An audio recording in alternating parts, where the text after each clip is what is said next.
What's up? We have Magnus Carlsen playing back in classical chess after his victory 1 month ago in the TP Sigeman and Co. in Sweden, and Firouzja after his ankle injury just 1 week ago, who made him left the Romania Grand Chess Tour. He's back playing, so I'm happy to see that Firouzja, okay, he's not completely recovered for the ankle, but he can play. I'm happy to see, of course, Magnus playing classical games. The other two games of the round ended in a draw, and I analyzed the games and the armageddon of both games. But this was the only decisive game, so let's see if Firouzja or Carlsen takes the full point to his, the 3 points, who gives the victory to the home. Okay, Firouzja opened with d4, d5 by Magnus, c4, e6, knight f3, knight f6, the normal queen's gambit, knight c3, and here I say in many videos that the bishop b4 move is so common nowadays that I was in defense. Kame employed c5 the other day, but Carlsen goes for h6, who is a sideline, of course, and Firouzja responded with another side move, who is a3. To say you move a rook pawn, okay, I'm going to move a rook pawn. I mean, the idea of h6 is just wait to see what black is going to do, and it's a useful move. It's avoiding bishop g5, so it's a logic move, h6. And a3 is more or less the same. He's waiting to see if he's covering bishop before, and he's waiting to see what black is going to do. And finally, black decides to take action. He's not going to still play any 6. It's a possibility, but black finally takes action, and he played c5. And going for like a semi-terrace, but with h6 and a3 in the board. And here Firouzja trade on d5, pawn d5, and bishop f4. Another option is take on c5, going for a isolated pawn, but here I prefer bishop f4, just keeping all the tension over the board. And now if black develops the bishop, now you can take it with a tempo. Better option. Or if black takes on d4, it's like the same version, but you have the knight on d4. So knight c6, e3, defending the pawn. a6, black is just waiting for to see what white is going to do, because black doesn't want to take here, because this is a good version of the isolated pawn for white, and black doesn't want to develop the bishop too, because after take white have an extra tempo. So black is just waiting what white is going to do. So Magnus played a6, and after bishop e2, he finally decided to change the, no, not to change the pawn structure, but to make an important decision in the game, playing c4. This move changed the position completely, because in the semitarras, the most common type of position used to be the isolated pawns, but Magnus decides to complicate so much the game, playing c4 and reaching an unbalanced structure. Here Firouzja react with 95, which is very typical in these pawn structures. I used to reach this pawn structure many times in the London system, for example. In this, I play this type of positions many times. For example, queen b6, now queen b3, c4, queen c2, bishop here, and queen c1. That's a very common pawn structure in the London system. This position have many games, and I know that one of the white plans is 95, trying to trade the c6 knight, and one day can play f3 e4 or f3 e4, but 95 is a common move in this position. And to show you a little bit the plan in this position, for example, both players needs to play h6, and maybe not in this moment, but h6 and a3 more or less fast, to avoid knight h4 and knight h5 trapping their bishops, and then start a normal development. For example, e6, bishop e2, bishop e7, short castle, both can go short, and black should leave the b6 square more or less fast, maybe before all of this sit and all of the development. Black should go back with the queen, or here, or to h6, but I prefer the square d8 to can react against b3 with the move b5, and against a4 with the move a6. That's the typical plan for black. And later black is better in this position. Later he can play queen here, rook here, and And black is better. Instead of position the move c3 is sometimes in the air when you place the rook on c8, but black used to be better in this type of position. Why one typical plan is bishop d1, bishop c2, but like I say, black is better in this position. Okay, let's return to the Magnus Carlsen game. Well, so I have some experience in this pawn structure, especially for the line of the London system. Okay, c4, 95, typical move, bishop d6, keeping the tension, sword castle, bishop g3, and here a Carlsen plays a move with bishop f5, who okay, can look more or less natural, but white have just enough tempos to reach a good position. Here, 97 is more logic just going here with the knight and just being ready to play b5, because black have a pawn majority in the queen side, so the black plan should be advance the queen side pawns. But now he cannot advance this pawn because this knight is hanging, and you are not going to trade on d5. So 97 is the best move, just going to f5 one day and preparing b5, a5, b4. That's the black best plan. For example, if f4, here bishop c7, and now black is ready to play b5. Or if, for example, bishop h4, trying to take there. This move is very tricky because if b5 take, sorry, if f5, sorry, b5, f4, now rook b8 is the most solid move. I prefer rook b8, but black have this move of knight f5, who can be responded with bishop f6, pawn f6, knight d5, and this piece sacrificed by white, who is very, very interesting. Now black have a piece up, but the position is unclear, because white have two pawns and central pawns, the black king is open.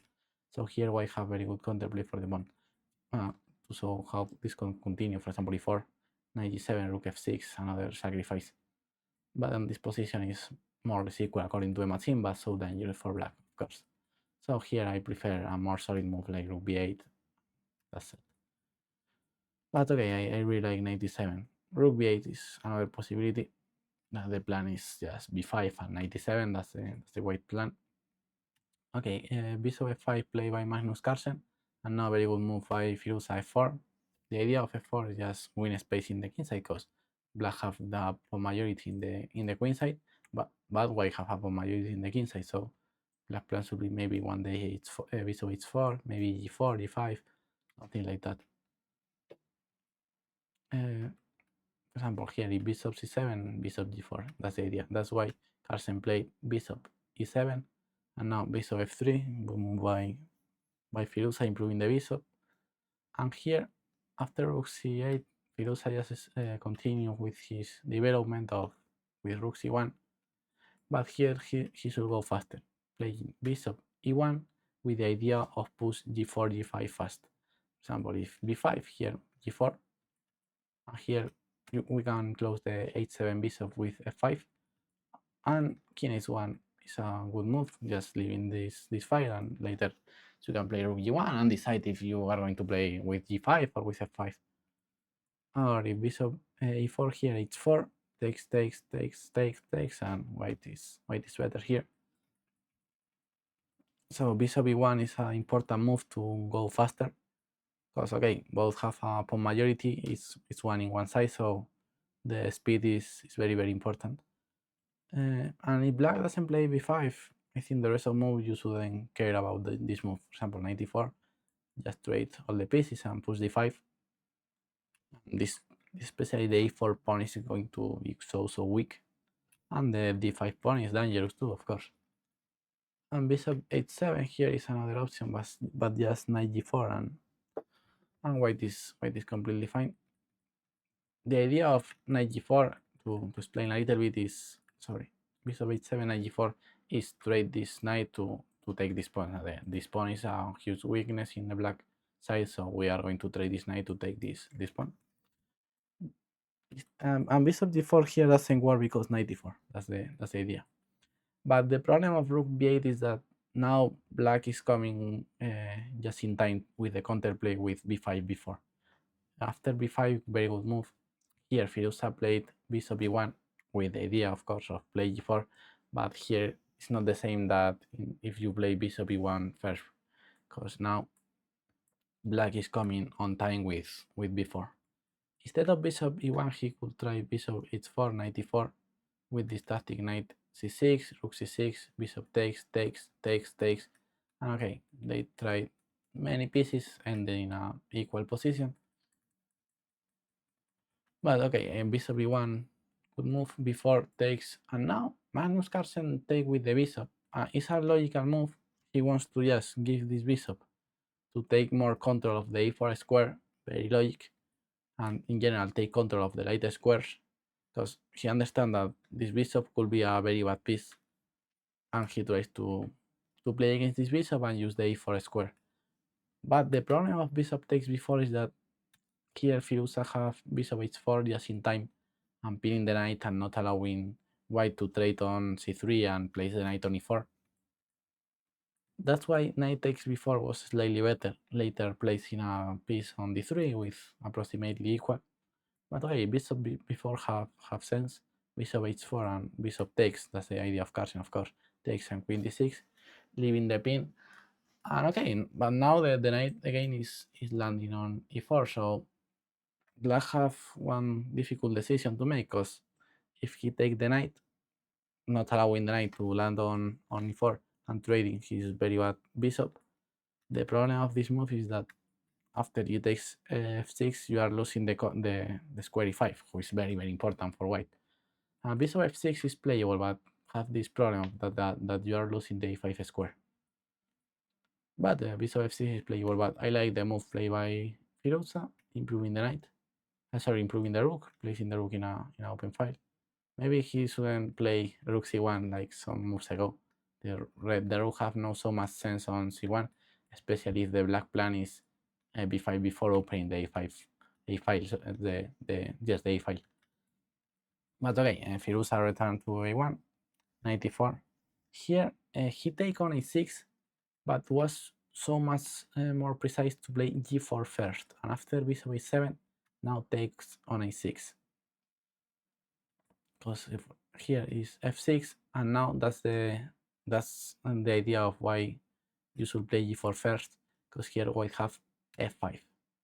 This tactic, sacrificing the knight, but if f takes, here white can take on e4, and if d takes e5 and the knight is pinned. So,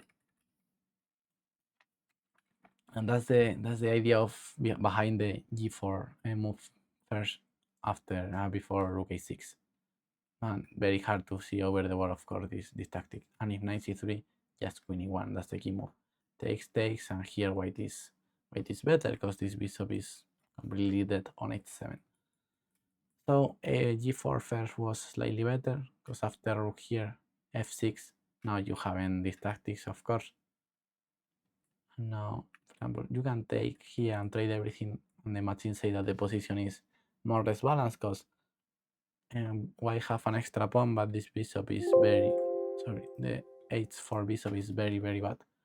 That's why the position is more or less equal. But okay, f5, and maybe this bishop can come to the life one day.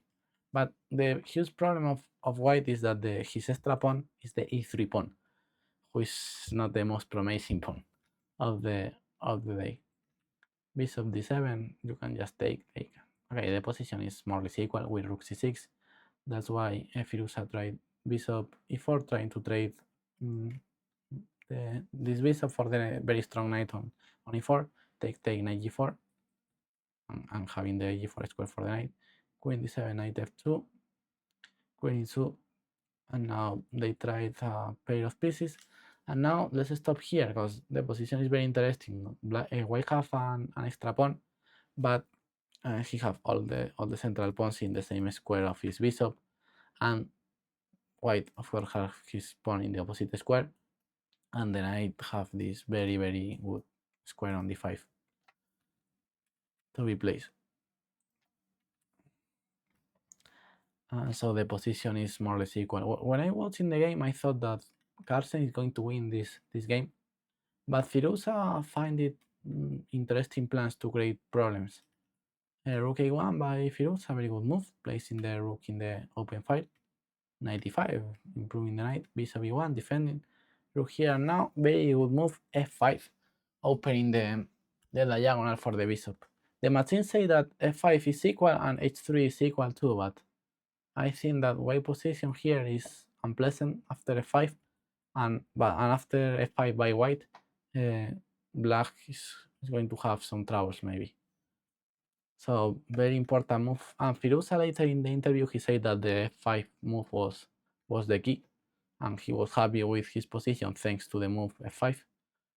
King h7, normal move by Carlsen. He have his pieces well placed, so he tries to improve the king. Queen g4. And here Carlsen made okay, queen d7 is not bad. He have other options like try to trade the rooks. But okay, in all the position black have some troubles because white is pawn up and this pawn is falling too. Now black with good play he can hold the game, but he have some troubles to make that. And he should play very accurate. Queen b7 here was a very good move, entering on b2, and if queen takes queen b2, rook d1, queen e2. And okay, white should just play queen f3, going for a draw. No, a draw. It's not clear. The same game is not really clear, but okay, maybe could be a draw. Or rook a8 is another way to search counterplay, and now with queen a1. But okay, the game is not over here. Still being very interesting. But black have the initiative. So the machines recommends to just try to enter with the queen on b2 or on a1. Instead of that, Carlsen played queen d7, who okay, is a good move. Here rook a5 was interesting, but okay, queen e4. And now rook e8 is the best move according to the machine. But if you don't calculate everything and if you are not going to enter in the critical line, this is not a good move in the practical. Yes, in the practice, because after rook e8 and queen g4, black should play very accurate and very difficult move with just 1 minute over the clock. For time travels, I prefer the move queen b5, going active with queen b2. Rook e8 is good, but have one problem, that after queen g4, of course, I suppose that Carlsen played rook e8 to play knight e3 later. What happened that he saw that after knight e3, here white have queen g6, king g8, and rook a7. Rook a7, you cannot take the rook because then you are lost here. And yes, and that's the problem. If you move the queen to other place, the g7 pawn is falling. So here look that white is completely winning. That's what Magnus thought.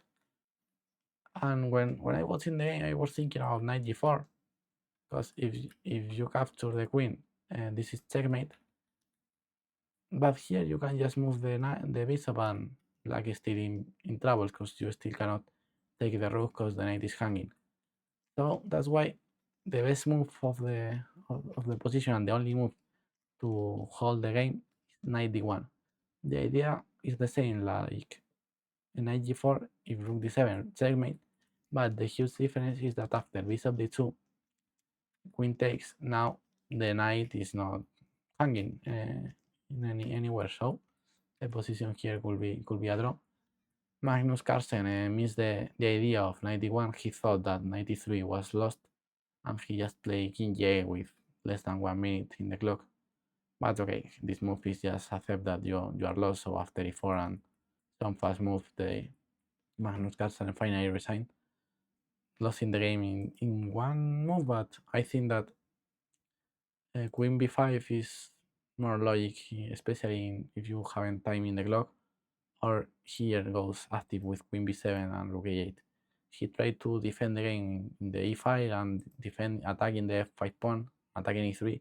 And okay, this was correct, but in a practical point of view, I prefer the plans of try to activate the queen via b2 or in the rank a5. Sorry. So that's the first round of the Norway chess, and Firouzja was the only one who takes the victory in the classical game, and he made it against Magnus Carlsen. So great victory of Firouzja, and let's see how continue the tournament now with Magnus Carlsen in the last position. Bye bye.